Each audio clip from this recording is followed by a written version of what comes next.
ಮುಂಚೆನೇ ಈ ಮದುವೆ ಬಗ್ಗೆ ನಿನ್ ಜೊತೆ ಮಾತಾಡೋಕೆ ಆಗಲಿ. ಏನಾಗುತ್ತೆ ಅಂತ ಯೋಚನೆ ಮಾಡೋಷ್ಟ್ರೊಳಗೆ ಮದುವೆನೇ ಹತ್ರ ಬಂದ್ಬಿಡ್ತು. ಅದಕ್ಕೆ ನಾನು ನಿನ್ನ ಕಿಡ್ನಾಪ್ ಮಾಡ್ತಿದ್ದೀನಿ.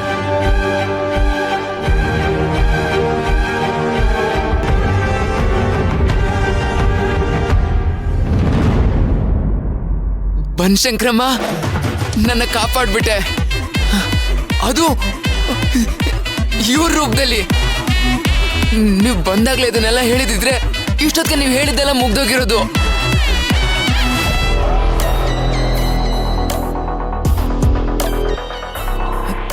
ಏನ್ ಹೇಳ್ತಿದ್ಯಾ ಅಚಿಂತ್ಯ?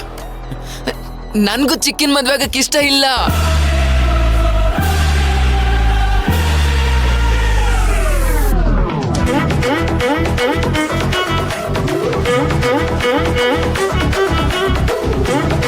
ಇದು ನನ್ನ ಮನೆಯವ್ರಿಗೆ ಎಷ್ಟು ಸಲ ಹೇಳಿದೀನಿ ಗೊತ್ತಾ? ಯಾರು ನನ್ನ ಮಾತೇ ಕೇಳ್ತಾ ಇಲ್ಲ. ನಿಮಗಾದ್ರೂ ಅರ್ಥ ಆಯ್ತಲ್ಲ, ನನ್ಗೆ ಅದೇ ಖುಷಿ.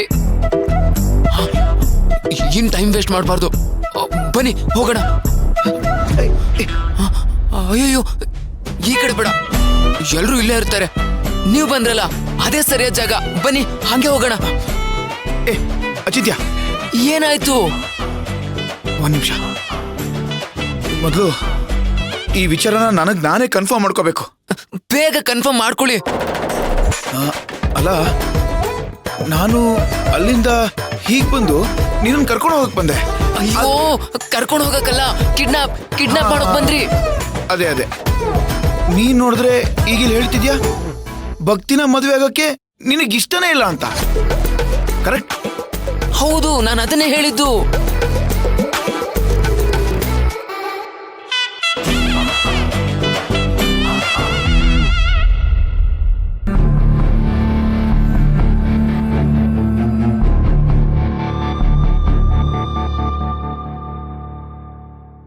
ಯಾಕೆ ನನ್ನ ತಂಗಿನ ಮದುವೆ ಆಗಕ್ಕೆ ನಿನಗೆ ಯಾಕೆ ಇಷ್ಟ ಇಲ್ಲ?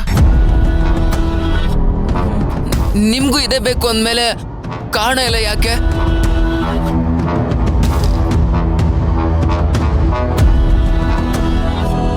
ಭಕ್ತಿ ಮದುವೆ ಬೇಡ ಅಂತಂದ್ರೆ ನಾನು ಕಾರಣ ಕೇಳಕ್ ಹೋಗ್ತಿರ್ಲಿಲ್ಲ.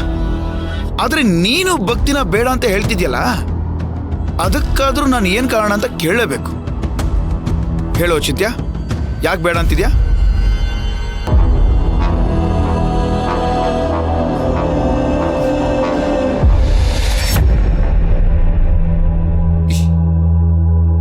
ಯಾಕಂದ್ರೆ ನಾನು ಹುಚ್ಚ.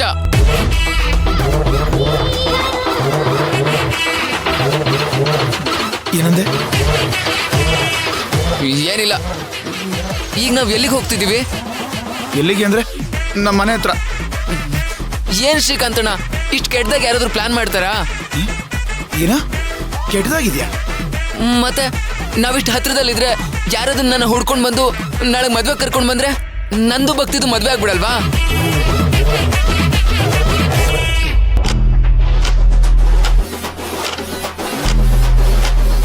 ಏನ್ ಮಾಡೋದು? ಅದಕ್ಕೆ ನನ್ನ ಹತ್ರ ಒಳ್ಳೆ ಐಡಿಯಾ ಇದೆ.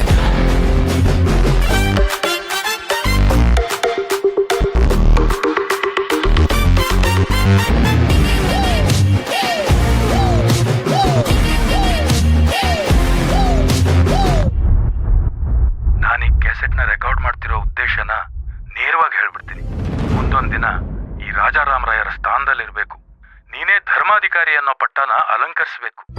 ನನ್ನ ಎಲ್ಲ ಜವಾಬ್ದಾರಿಯನ್ನ ನೀನೇ ಮುತುವರ್ಜಿ ವಹಿಸ್ಕೊಂಡು ಮುಂದುವರಿಬೇಕು ಅನ್ನೋ ಕನಸು ನಂದು. ನೀನು ಧರ್ಮಾಧಿಕಾರಿ ಸ್ಥಾನಕ್ಕೆ ಇರೋ ಪಟ್ಟನ್ನ ನಾನು ಕಣ್ತುಂಬ್ಕೋಬೇಕು ಅಂತ ಮನಸ್ಸು ಹಬ್ಬಪಿಸ್ತಿದೆ. ನಾನು, ನನ್ನಪ್ಪ, ನನ್ನ ಅಜ್ಜ, ನನ್ನ ಮುತ್ತಜ್ಜ, ಅವ್ರ ಅಪ್ಪ ಕೂತಿರೋ ಈ ಪವಿತ್ರವಾದ ಸ್ಥಾನನ ನೀನೇ ತುಂಬಬೇಕು ಅನ್ನೋದೇ ನನ್ನ ಆಸೆ.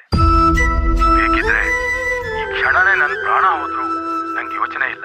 ಯಾಕಂದ್ರೆ ನನ್ನ ಮಗ ಅಗಸ್ತ್ಯ ನನ್ನ ಆಸೆನ ಈಡೇರಿಸ್ತಾನೆ ಅನ್ನೋ ನಂಬಿಕೆ ಮೇಲೆ ನಾನು ನೆಮ್ಮದಿಯಾಗಿ ಪ್ರಾಣ ಬಿಡ್ತೀನಿ. ಈ ಅರಿಶಿನಕಟ್ಟೆ ಜನರ ನೆಮ್ಮದಿನ ಯಾವಾಗಲೂ ಕಾಯೋ ಸೈನಿಕ ನೀನ್ ಆಗ್ತೀಯ ಅಲ್ವಾ? ಇದನ್ನೇ ನೀನ್ ನನ್ ಕೊಡ್ತಿರೋ ಮಾತಂತ ತಿಳ್ಕೊತೀನಿ. ನಂಗೆ ಇದಕ್ಕಿಂತ ಬೇರೇನೂ ಬೇಕಿಲ್ಲ. ಯಾಕಂದ್ರೆ ನನ್ನ ಮಗನೇ ನನ್ನ ಪರವಾಗಿ ಎಲ್ಲ ಕಾಪಾಡ್ತಾನೆ.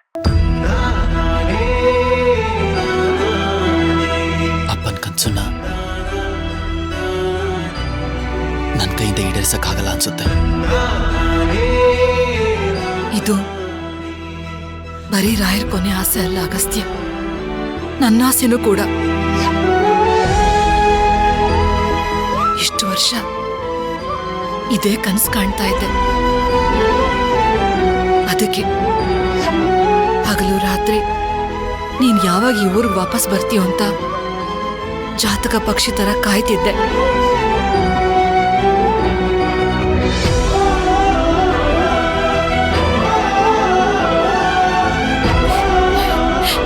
ನೀನ್ ಈ ಊರಿಗೆ ವಾಪಸ್ ಬಂದಾಗ ನನಗೆಷ್ಟು ಖುಷಿ ಆಯ್ತು ಅಂತಂದ್ರೆ, ಧರ್ಮಾಧಿಕಾರಿ ಆಗೋದಕ್ಕೆ ಇನ್ನು 2 ಹೆಜ್ಜೆ ಬಾಕಿ ಇರೋಷ್ಟು ಅಂತ ಬಹಳ ಖುಷಿ ಆಗಿತ್ತು.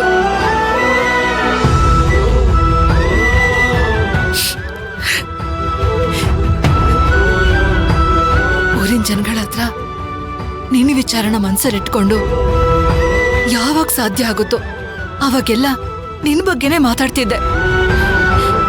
ಯಾವತ್ತಿದ್ರು ರಾಯರ ಮಗ ಅಗಸ್ತ್ಯನೇ ಧರ್ಮಾಧಿಕಾರಿ ಆಗ್ಬೇಕು ಅಂತ ಅವ್ರಿಗೆ ಒತ್ತಿ ಒತ್ತಿ ಹೇಳೋದಕ್ಕೆ ಪ್ರಯತ್ನ ಪಡ್ತಿದ್ದೆ. ಆದ್ರೆ ಅವ್ರುಗಳೆಲ್ಲ ನಿನ್ನ ಹೆಸರು ಕೇಳ್ತಿದ್ದ ಹಾಗೆ ಕೋಪ ಮಾಡ್ಕೊಳ್ದಕ್ ಶುರು ಮಾಡ್ತಿದ್ರು. ಅವ್ರ ಕಣ್ಣಲ್ಲಿ ಕ್ರೋಧ ಎದ್ದಿ ಕಾಣಿಸ್ತಿತ್ತು. ಇದ್ರಲ್ಲಿ ನಿನ್ ತಪ್ಪೇನೂ ಇಲ್ಲ ಅಂತ ನಾನು ಯಾವ ತರ ಹೇಳೋದಕ್ ಪ್ರಯತ್ನ ಪಟ್ರು ಅವ್ರುಗಳದ್ ಯಾವ್ದನ್ನು ಮನ್ಸಿಗೆ ಹಾಕೊಳ್ತಿರಲಿಲ್ಲ ಕಣೋ. ನನಗೆ ಯಾವ ದಾರಿನೂ ಕಾಣಿಸ್ತಾ ಇರಲಿಲ್ಲ ಕಣೋ.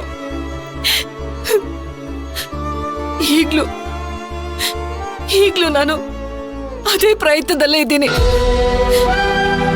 ಊರಿನ ಜನಗಳ ಮನಸ್ಸನ್ನ ಗೆಲ್ಲೋ ದಾರಿ ಹುಡುಕ್ತಾ ಇದ್ದೀನಿ. ಆದ್ರೆ ನನಗೆ ಯಾವ ದಾರಿನೂ ಕಾಣಿಸ್ತಾ ಇಲ್ಲ. ನನ್ನ ಕಣ್ಣೆದುರುಗಡೆನೆ ನನ್ನ ಮಗ ಇದ್ರು ಅವನನ್ನ ಧೈರ್ಯವಾಗಿ ನನ್ನ ಮಗ ಅಂತ ಹೇಳ್ಕೊಳಕ್ ಆಗ್ತಿಲ್ವಲ್ಲ ಅಂತ ಸಂಕಟ ಆಗ್ತಿದೆ ಕಣೋ. ಈ ತರ ಶಿಕ್ಷೆ ಯಾವ ತಾಯಿಗೂ ಬೇಡ.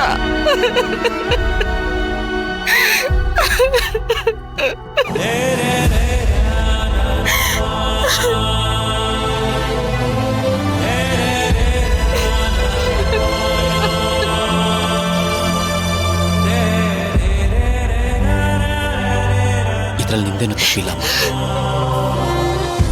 ಅಪ್ಪನ ಜೊತೆ ಬದುಕದಿರ್ಲಿ, ಅಪ್ಪನ ಕನ್ಸನ್ ಕೂಡ ಈಡೇರ್ಸಕ್ ಆಗ್ದಿರೋ ಅಂತ ನತದೃಷ್ಟ. ನಾನು ನತದೃಷ್ಟ.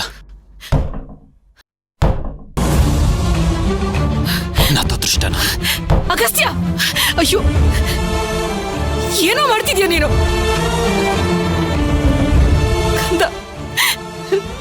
ಬಿಡಮ್ಮ, ಈ ದೇಹಕ್ಕೆ ಮನ್ಸಿಗೆ ಇದ್ಯಾವುದು ತಾಕಲ್ಲ.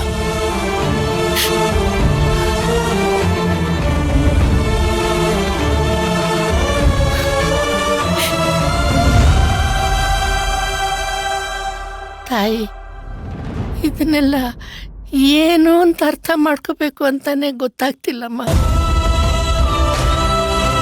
ನಮ್ಮ ರಾಜಾರಾಮನ ಕನಸನ್ನ ಅಗಸ್ತ್ಯ ನೆರವೇರಿಸೋದಕ್ಕಾಗ್ತಿಲ್ಲ ಅಂತ ಎಷ್ಟೊಂದು ಸಂಕಟ ಪಟ್ಕೋತಿದ್ದಾನೆ.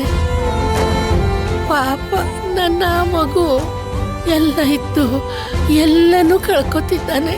ನೀನೇ ಅವನಿಗೆ ದಾರಿ ತೋರ್ಸಮ್ಮ.